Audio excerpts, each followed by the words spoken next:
নমস্কার বন্ধুরা, happy with Gopa kitchen কুকিংয়ে তোমাদের সকলকে স্বাগতম। আজকে আমি তোমাদের সাথে শেয়ার করব গোটা গোটা পটল পোস্ত রেসিপি।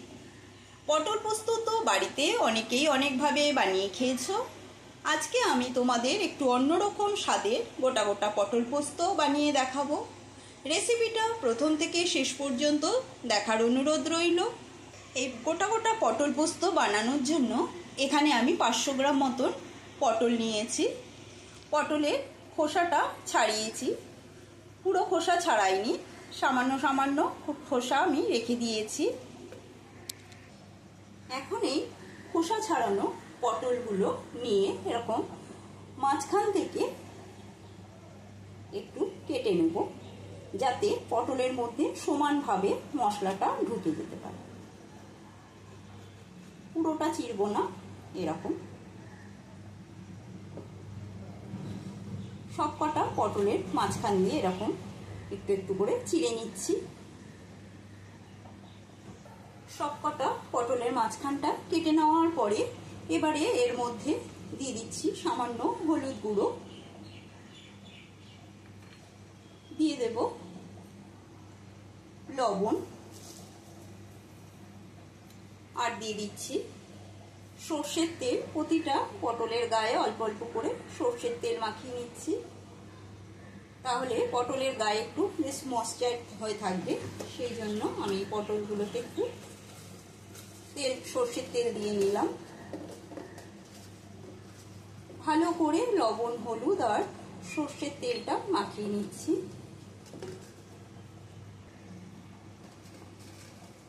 সর্ষের তেল, লবণ, হলুদ দিয়ে মাখিয়ে নেওয়া পটলটা 10 মিনিটের জন্য রেস্ট রাখলাম। এখানে কিছু মশলা নিয়েছি 2 চামচ পোস্ত, 1 চামচ মতো সাদা তিল, কয়েকটা ভাঙা কাজু বাদাম, আর নিয়েছি 5টা কাঁচা লঙ্কা। এখন এই সব মশলাগুলো এই মিক্সার জারের মধ্যে দিয়ে পেস্ট বানিয়ে নেব। তোমাদের কাছে সাদা তিল না থাকলে তোমরা চার মগজেরও ব্যবহার করতে পারো, তাতেও খেতে ভালো লাগবে। জল দিয়ে মশলাটা একটু পেস্ট করে নিয়েছি। এবারে এর মধ্যে দিয়ে দিচ্ছি 2 চামচ মতো উঁচু 2 চামচ নারকেলের গুঁড়ো। আমি নারকেলের গুঁড়ো ব্যবহার করছি, তোমরা চাইলে কোড়ানো নারকেলের ব্যবহার করতে পারো। এই নারকেল কোড়াটা দিলে খেতে পটল পোস্ত অসাধারণ টেস্ট হয়। এবারে আবারও মিক্সিটা একটু ঘুরিয়ে নেব। মশলার পেস্ট পুরো হয়ে গেল। গ্যাসে কড়াই বসিয়ে দিয়েছি। এবারে কড়াইয়ের মধ্যে দিয়ে দিচ্ছি সর্ষের তেল। সর্ষের তেলটা একটু গরম করে নেব। সর্ষের তেলটা ভালো করে গরম করা হয়ে গেছে। এবারে এই তেলের মধ্যে পটলগুলো দিয়ে দিচ্ছি। পটলগুলো সব দিয়ে একটু ভালো করে ভেজে নেব। আমার চ্যানেলে যারা নতুন বন্ধু এখনো চ্যানেলটা সাবস্ক্রাইব করে নাওনি, তাদের কাছে অনুরোধ রইল চ্যানেলটা সাবস্ক্রাইব করে নেওয়া। পাশে থাকা বেল আইকনটা প্রেস করে দেবে, যাতে আমার রান্নার নিত্য নতুন নোটিফিকেশনগুলো সবার আগে তোমাদের কাছে পৌঁছে যায়। পটলটা একটু ভালো করে ভেজে নেব। পটলগুলো একটু উল্টে পাল্টে নিচ্ছি। একটা পিঠ এখন লাল লাল করে ভাজা হয়েছে, আর এক পিঠও একটু ভেজে নেব। পটলটা ভাজা হচ্ছে ততক্ষণে এখানে আমি গুলিয়ে নেব। কিছুটা গুঁড়ো দুধ নিয়েছি, এখানে 2 চামচ মতো গুঁড়ো দুধ নিয়েছি। এই গুঁড়ো দুধটা একটু উষ্ণ গরম জল দিয়ে গুলিয়ে নেব।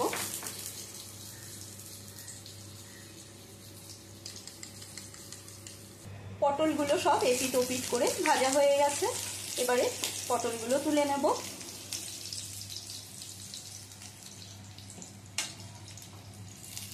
পটলগুলো তুলে নিয়েছি। এবারে এই তেলের মধ্যে দিয়ে দিচ্ছি ফোড়ন, 2টো ছোট এলাচ আর একটা দারচিনি। ফোড়নটা একটু একটু ভালো করে নেড়ে চেড়ে নিচ্ছি। নেড়ে চেড়ে নিয়ে গ্যাস এর মধ্যে দিয়ে দিচ্ছি পেস্ট করে নেওয়া মশলাটা।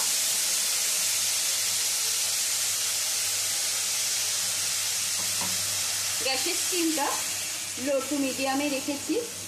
আর কন্টিনিউ নাড়তে হবে, যেহেতু এর মধ্যে আমি কাজু বাদামের ব্যবহার করেছি, না হলে নিচে লেগে যাওয়ার সম্ভাবনা থাকবে। দিয়ে দেবো এবারে এর মধ্যে মিক্সি ধোয়া জল, কিছুটা মিক্সি ধোয়া জল দিয়ে দিলাম। ভালো করে জলটা মিশিয়ে নিচ্ছি। এবারে এর মধ্যে দিয়ে দেব লবণ, স্বাদ অনুসারে লবণ দিচ্ছি।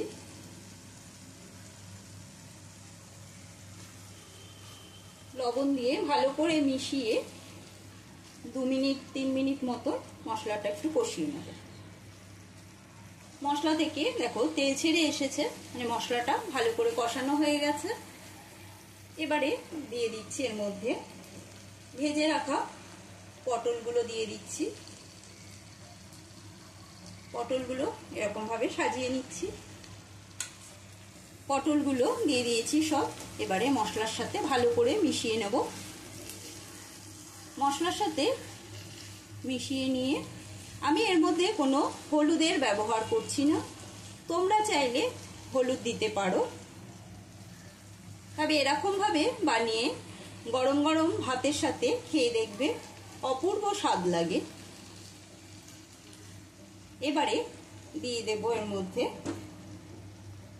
সামান্য চিনি।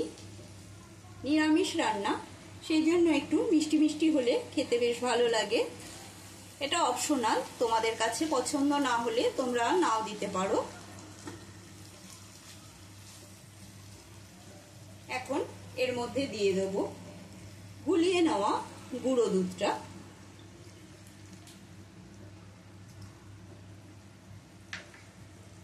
দুধটা দিয়ে মিশিয়ে নিতে হবে। এবারে ঢাকা বন্ধ করে দিচ্ছি 4-5 মিনিটের জন্য। 3-4 মিনিট বাদে ঢাকাটা তুলে নিচ্ছি। খুব সুন্দর গন্ধ বেরিয়েছে। দেখো ওপরে সব তেল ভেসে উঠেছে। কাজু বাদাম, তিল, এগুলো থেকে এমনি একটু তেল ছাড়ে। 3 থেকে 4 মিনিট বাদে আমি পটল পোস্তটা নামিয়ে নিয়েছি। আজকের মতন গোটা গোটা পটল পোস্ত রেসিপিটা আমার কমপ্লিট। আশা করি রেসিপিটা তোমাদের ভালো লেগেছে। ভালো লাগলে লাইক দেবে, কমেন্ট করে অতি অবশ্যই জানাবে রেসিপিটা তোমাদের কেমন লাগলো। আজকের মতন এইটুকু। আবারও অন্য কোনো নতুন রেসিপি নিয়ে হাজির হব। সুস্থ থাকবে, ভালো থাকবে। ধন্যবাদ।